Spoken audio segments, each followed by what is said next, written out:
Il est 9h30 à Kinshasa. Mesdames et messieurs, vous êtes sur Mondico Télévision et vous avez raison.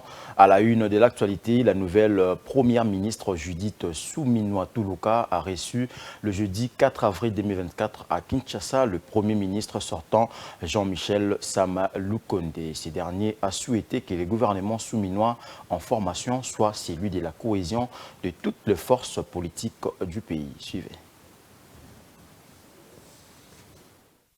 La nouvelle première ministre de la RDC, Judith Suminwa Tuluka, a reçu le jeudi 4 avril 2024 son prédécesseur Jean-Michel Sama Lukonde. Ce dernier est venu présenter ses félicitations à la nouvelle chef du gouvernement, nommée quelques jours plus tôt par le chef de l'État Félix Tshisekedi. Cette première rencontre a été l'occasion d'un échange d'expériences entre les deux personnalités. De ce fait, le désormais ex-premier ministre Jean-Michel Sama Lukonde a souhaité partager son vécu à la primature afin d'aider sa successeur dans la préparation de ses nouvelles fonctions. Il a insisté sur l'importance du dialogue et de la concertation avec les différents acteurs politiques et économiques du pays. Le Premier ministre sortant s'est montré élogieux envers Judith Suminwa, qu'il a déjà côtoyé au sein de son équipe gouvernementale comme ministre d'État au plan. Il a souligné ses qualités de compétences, des disciplines et des professionnalismes acquises au fil de sa carrière, notamment dans des institutions internationales. La Première ministre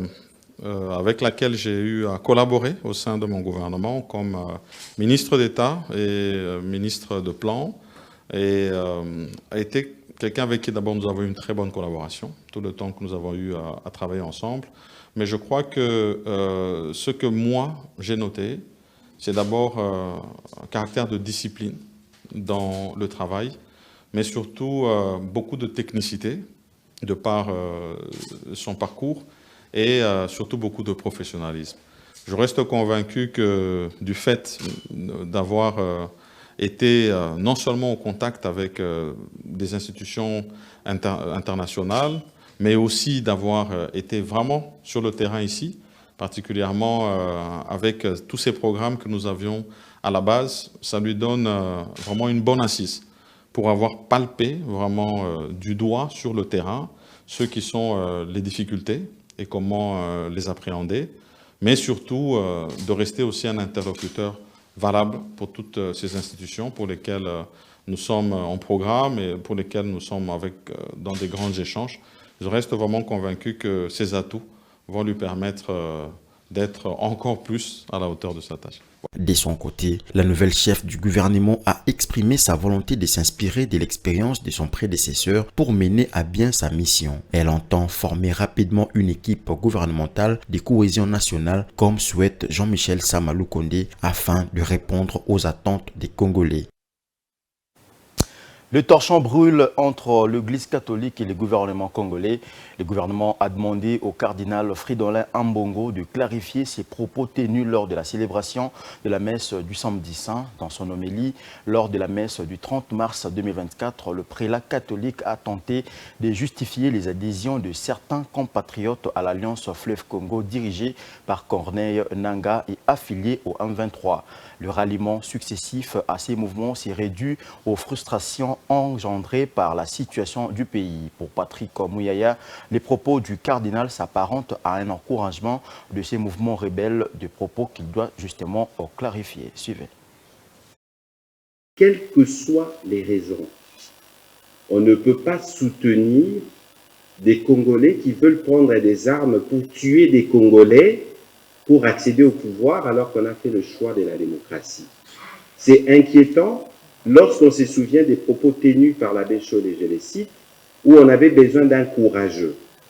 Est-ce que les fameux courageux a été trouvé par l'Église catholique, entre guillemets, parce qu'il ne faut pas faire d'amalgame, et pour qui on a besoin de légitimer, parce que les mots du cardinal, j'espère qu'il fera une clarification, peuvent être perçus comme un encouragement, comme un soutien moral à ceux qui choisissent de prendre les armes pour penser conquérir le pouvoir alors que nous sommes dans un cycle depuis 2 ans qui veut que nous puissions sortir de cela. Et pour terminer, le Fonds national de réparation des victimes des violences sexuelles, FONAREV en sigle, veut porter haut la voix des victimes pour une solution durable. Pour ce faire, une délégation de ces fonds s'est rendue le mercredi 3 avril au Nord Kivu, une province touchée par des violences armées depuis 3 décennies. Dans la délégation, la directrice générale adjointe du FONAREV était accompagnée de Moïse Ombiye, l'ambassadeur du FONAREV. Bijou Lumona. Les victimes des violences sexuelles ont longtemps souffert en silence, non seulement dans le Nord Kivu, également dans les autres provinces du pays où sévissent ces violences. Au Nord Kivu, la situation s'est aggravée à cause des guerres à répétition, y compris celle des rebelles du M23 avec l'appui du Rwanda. Emmanuela Zondi, la directrice générale adjointe du FONAREV à la tête de ces délégations, a souffert de ces violences. À l'issue de l'entretien avec le gouverneur militaire du Nord Kivu, elle a rassuré que le FONAREV tient à porter les voix des victimes de la guerre. Les politiques sont mises en place pour répondre aux attentes des filles qui sont les bénéficiaires du fonds. Nous sommes en train de mettre en place des politiques publiques pour que les déplacés soient pris en charge le plus rapidement possible dans les cadres de nos programmes de réparation intérimaire d'urgence qui vont être de réparation plus ou moins pérennes, qui ne sont pas à confondre avec de l'aide humanitaire. Et aujourd'hui, ce programme va bientôt démarrer et nous avons déjà eu à consulter quelques victimes, quelques déplacés sur ce qu'ils veulent, quels sont leurs vrais besoins et comment est-ce que le FONAREV peut les aider. Dans le souci de mieux faire entendre la voix des victimes des violences sexuelles, le FONAREV a recouru au service de l'artiste musicien Moïse Mbiye. Faisant partie de cette délégation, il s'est dit touché par la résistance de ce peuple de l'Est de la RDC, meurtri par la guerre et qui ne baisse pas les bras en se reconstruisant sur ses ruines. Je vois comment ces peuples se renouvellent, ces peuples se reconstruisent chaque fois. Il y a eu des tremblements de terre, les volcans, il y a eu des guerres, toutes ces choses. Mais ce qui est exceptionnel avec ces peuples, c'est que c'est un peuple qui sait se renouveler. La Bible dit on rebâtit sur l'ancienne ruine. Et cette parole prend forme ici à Goma.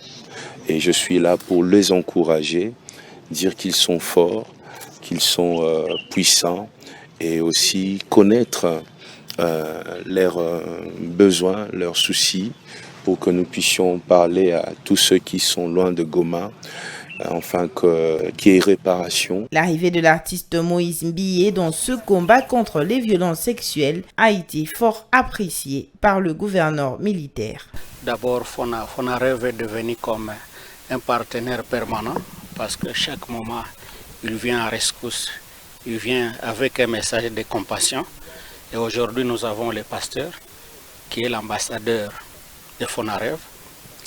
Non seulement que son arrivée, c'est encore un bon message de compassion, mais nous pensons qu'à l'occasion, ils vont prier pour nous, pour que Dieu aussi puisse nous appuyer dans l'effort de paix que le président de la République est en train d'amener pour nous. L'agenda du FONAREV dans le Grand Nord prévoit de rencontrer les victimes, les entendre et voir dans quelle mesure les aider à entrer dans leurs droits dans le cadre de réparation des préjudices subis lors des différentes agressions.